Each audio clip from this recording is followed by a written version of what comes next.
బాబాయ్ అట్లా ఎందుకున్నావే? ఏం లేదు బిడ్డ, దావత్కు పైసలు లేవు. కనీసం చికెన్ తెచ్చుకుందామంటే కూడా పైసలు లేవు బిడ్డ. నాకై 20 రూపీస్ ఉంది. 20 రూపీస్కి రాదు బిడ్డ. ఎంతో 1,50,000 ఇద్దామంటావా? బాబాయ్ మా ఇంట్లో కోడుంది, మా ముసలి చూడనప్పుడు తేవాలి, సూట్ తొరుతుంది. అంత అంటావా? సరే పా. బాగానే ఉన్నాయి కదరా. బాబాయ్ నువ్వు అట్లా రాపో, నేను ఇట్లాకెళ్ళి ఇచ్చేస్తా.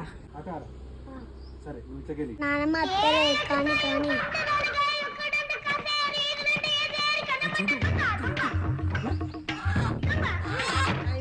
సప్పుడు వరదాకా ఎవడు కనబడతలేడు. ఎటు వేర్రా?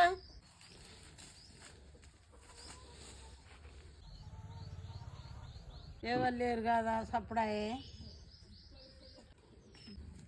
బాబాయ్ ఇంకెందుకు కుమ్మేద్దాం పా. మన ముగ్గురికి మస్తు అవుతుందిరా.